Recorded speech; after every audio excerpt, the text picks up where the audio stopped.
Evangelho de João, ele nos fala a respeito da luz e das trevas.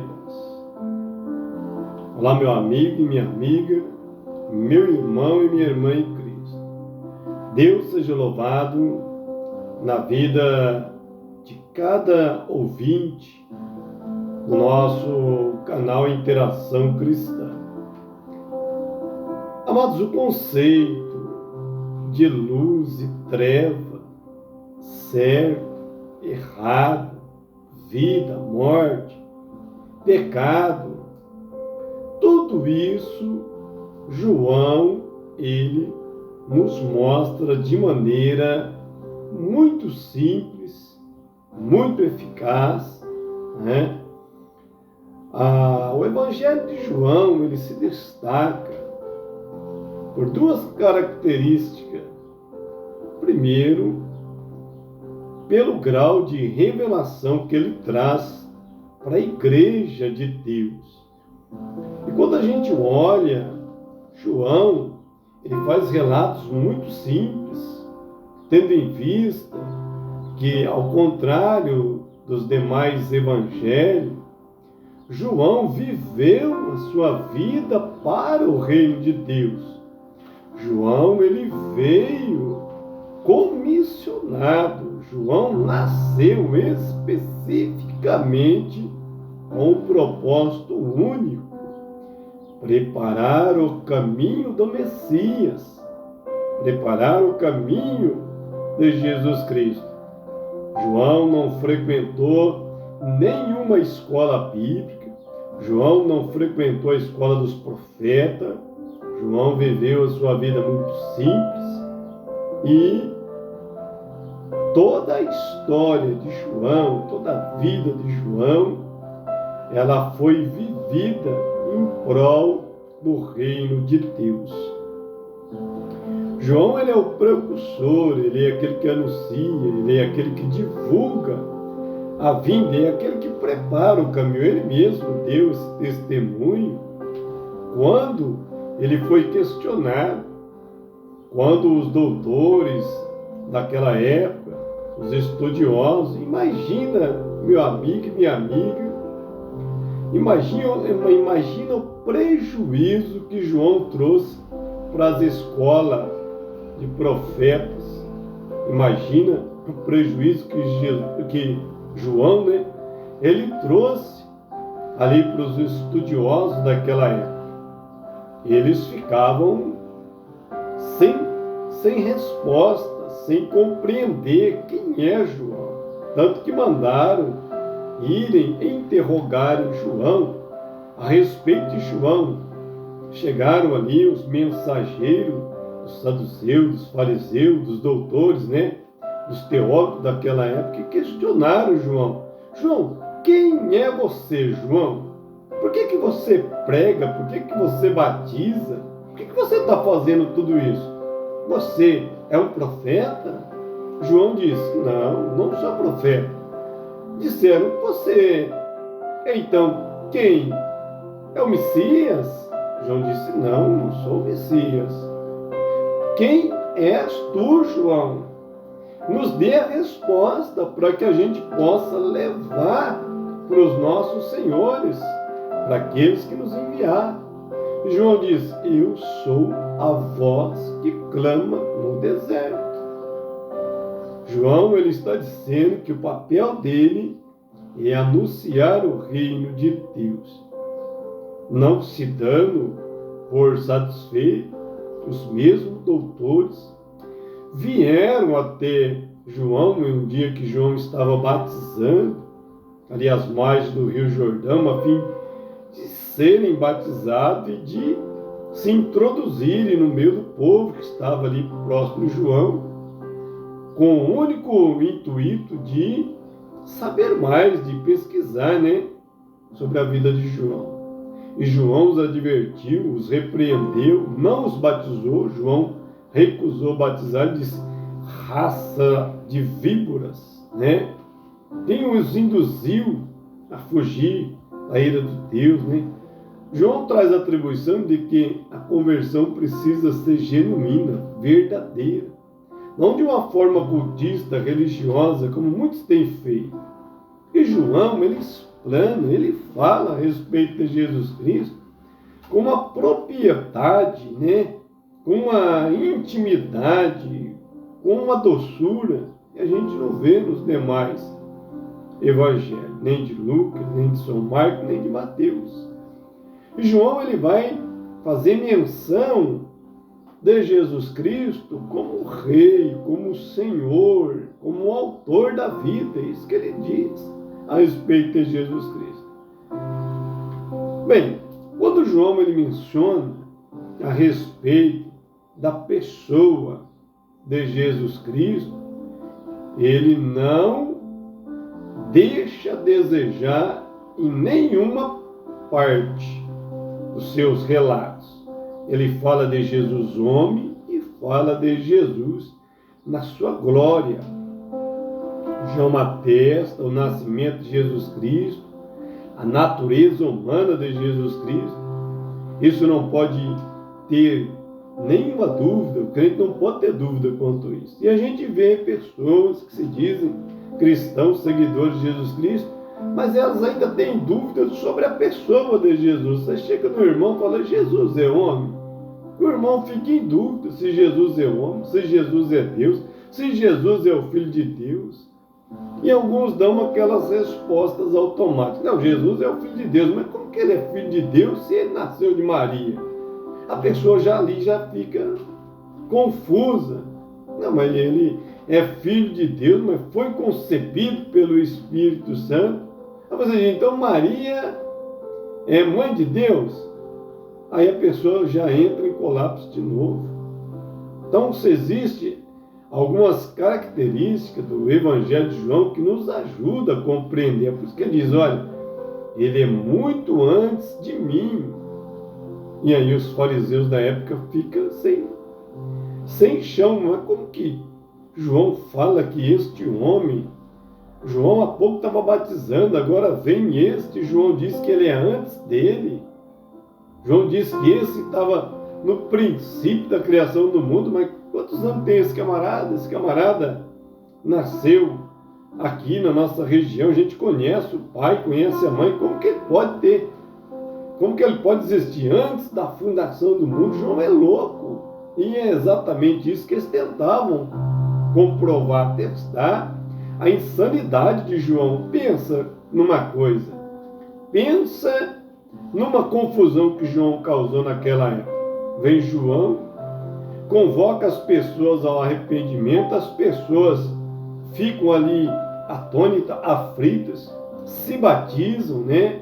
A fim de consertar as suas vidas. João faz coisa que os doutores não conseguiam fazer, os arautos daquela época não conseguiam fazer. João vai fazendo de uma forma muito simples. E quando chega Jesus, João diz, aí desse aí que eu estava falando para vocês, olha ele aí, ó. Então, quando a gente olha para dentro desse contexto, a gente imagina a confusão daquela época. Se hoje os dias são confusos, né, com tantas igrejas, com tantos ideais, né, se você parar para analisar os conteúdos de cada organização, suas bases estatuárias, suas doutrinas, cada um tem um estatuto, cada um tem uma doutrina, cada um tem uma lei, né? Eu costumo olhar, meu amigo, minha amiga, você meu irmão, que está conosco através da Interação Cristã, eu costumo analisar o reino de Deus, a mensagem, como marca d'água. Observe quando você vai no mercado, tem várias garrafas, água lindóia, né? Água suprema, água de Santa Bárbara, né? Água da fonte, enfim, você vê uma imensa quantidade de qualidade de águas minerais. Mas as qualidades só representam o frasco, o conteúdo é o mesmo. A base do H2O é o mesmo. E a mesma que vai ser utilizada na Coca-Cola, a mesma que vai ser utilizada na conquista, a mesma que vai ser utilizada, né, quando você faz o seu cafezinho de manhã, seu cafezinho fresquinho, toma, né? Eu sou apaixonado por café, gosto muito, aqui em casa a gente usa muito aquele café mineiro, né? Cafezinho encorpado, cafezinho gostoso para se tomar nas nossas manhãs, né? Preparando para ir para o trabalho, a gente gosta muito. Então, quando você utiliza, é o mesmo, é a mesma química, é a mesma base, a mesma matéria. Tanto faz você fazer um suco tangue, quanto você fazer um suco, né, refrico, enfim. Quando você olha para as prateleiras, você vê diversas marcas, mas o conteúdo ninguém muda. Você não pode mudar a substância da água, a água é uma só. Então, quando a gente olha para essas organizações religiosas, o conteúdo, o espírito é o mesmo, não há para que se dividir com tantas ideologias terrenas. Jesus, ele quebra tudo isso quando ele tem um encontro com a mulher samaritana. A mulher questiona, aquela mulher é a expressão de uma pessoa religiosa. Quando você olha para a mulher samaritana, você identifica, nós identificamos uma pessoa religiosa, que tem sede da verdade, que tem sede do conhecimento. Por isso que ela questiona, ao descobrir que Jesus é uma autoridade do reino, né? Alguém que fala, né, em nome de Deus, ela questiona, mas aonde é que a gente deve prestar um culto a Deus? Qual é a forma correta? De que maneira? E Jesus, ele dá para nós, igreja, a revelação. Ele diz, olha, dias virão pela frente em que a adoração, ela vai ser pautada em espírito e na verdade. E observe, meu amigo, minha amiga, que o Espírito de Deus, ele não tem região, não tem localização, não tem cidade, não tem país, não tem raça. O Espírito de Deus, meu irmão, minha irmã, ele não tem uma localização, ele é amplo, além da nossa compreensão. Então é claro que se a gente entende isso, a gente vai entender que o que Jesus veio é nos proporcionar liberdade, né?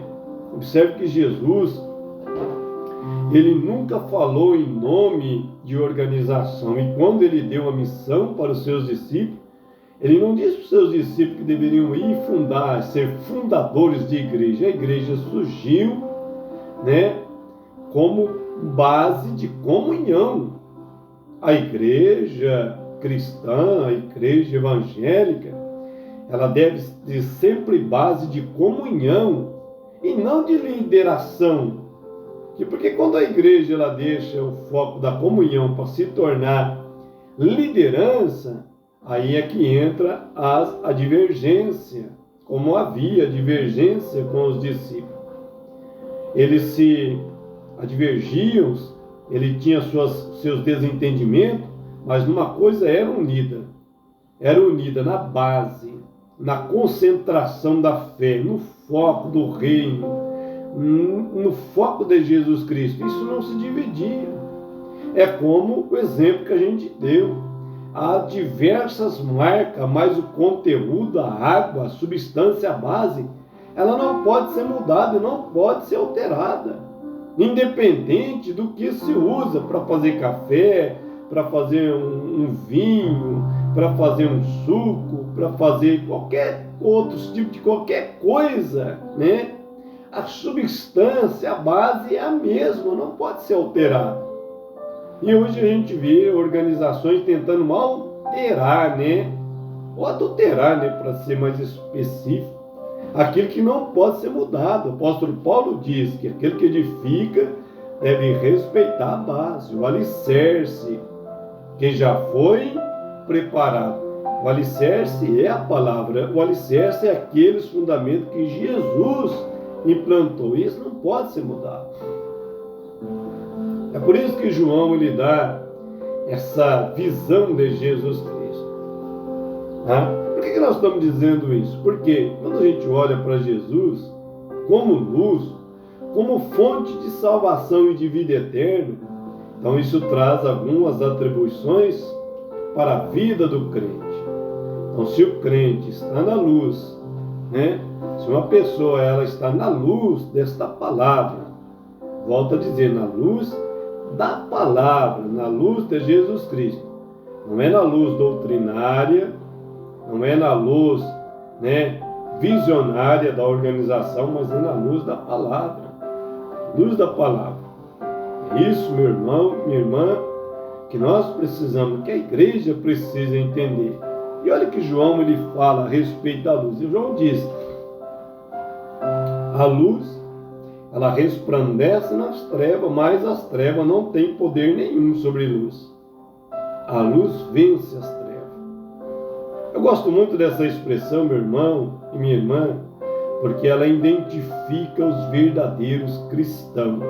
Se uma pessoa está em Cristo, se você está em Cristo, não pode haver treva na tua vida. Não pode haver nenhuma sombra, porque a luz não deixa sombra. E a luz, ela não pode ser vencida de maneira alguma. É isso, meu irmão e minha irmã, que muitos ainda não compreenderam, não conseguem compreender, porque ao mesmo tempo que o Evangelho de João é simples, também é confuso. Confuso na falta da interação do Espírito Santo de Deus. Isso não é novidade nenhuma, até os discípulos tinham essa dificuldade. Quando Jesus ele fala a respeito de Deus para os seus discípulos, observe que eles ficam confusos. Quando Jesus ele pede atribuição a respeito da sua pessoa, ele diz assim: quem que esse povo está dizendo que eu sou? Os discípulos ficam meio confusos e começam a dar respostas alternativas. E uns dizem que tu é Elias, tu diz que tu é profeta, né? Tu diz que tu é o Filho de Deus.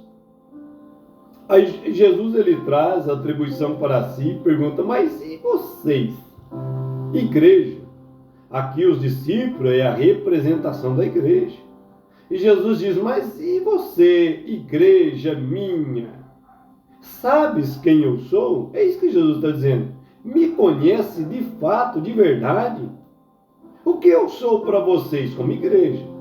A igreja é fundada sobre a pilastra dos discípulos. Não, sobre a pilastra de Cristo, propagada pelos discípulos. Aí surgiu a igreja. E é isso que Jesus está dizendo. Quem eu sou para vocês, igreja? E Pedro diz: olha, tu és o Cristo, Filho do Deus vivo, né? Aí Jesus diz: olha, ele se refere que esta revelação em Pedro não vem de Pedro, mas de Deus. Que o Espírito foi quem revelou para Pedro. Então é esse Espírito que nós precisamos buscar de Deus, do entendimento, da sabedoria, para que venhamos conseguir compreender a proposta do reino de Deus para as nossas vidas. E é isso, exatamente isso que João diz. João diz: olha, eu estou escrevendo para que vocês creiam, acreditem, entendam quem é Jesus, o que Ele é para a sua igreja, o que Ele é para mim, para você, meu amigo, para você, meu irmão e minha irmã em Cristo. Se alguém pergunta para você: o que Jesus é para você? Qual seria a sua resposta? Como crente, o que é Jesus para a igreja? Qual seria a resposta da igreja? Qual seria a resposta que temos? Se nós dissermos que Ele é luz, João diz: se aquele que está na luz, mas compactou das trevas, não é verdadeiro. Então a luz não está na vida dessa pessoa. O próprio João vai falar isso lá nas epístolas de João. Que Ele é para a igreja. Se Ele é a fonte de luz na vida da igreja, a igreja não pode estar perdida nos seus ideais, nos seus estatutos, nas suas leis doutrinárias, confusa muitas das vezes. Nem aquele que escreve consegue compreender. Se você pegar uma pessoa que ela mesma escreveu o estatuto, que nem eu já fiz essa comparação diversas vezes. Pega uma pessoa que ela mesma redigiu o estatuto da igreja dela, você pede ali explicação, ela não sabe dar. Ela está crendo numa coisa que nem ela acredita que seja. Quando você questiona a respeito da doutrina, ela não sabe. Ela se perde. Porque as atribuições doutrinárias das organizações são vazias e confusas. Se você perguntar para uma pessoa, por que você usa véu? Pergunta para uma irmã, pergunta para uma serva de Deus, por que você usa véu? Ela não sabe. A resposta é vazia ou automática, e ela canaliza lá para 1 Coríntios, né, o ensinamento de Paulo. Só que quando você questiona, mas se é importante, por que Jesus não falou nada sobre isso? Por que não há menção nas Escrituras a respeito disso como parte elementar da salvação? A pessoa fica confusa, não sabe responder. E assim são todos pontos de doutrina. Quando você pergunta qual é a importância disso, desse ponto específico para a salvação, as pessoas se perdem, ficam confusas, porque a luz ainda não raiou, não brilhou de verdade na vida das pessoas. E é disso que se trata o Evangelho de João, tá? Exatamente disso que se trata o Evangelho de João.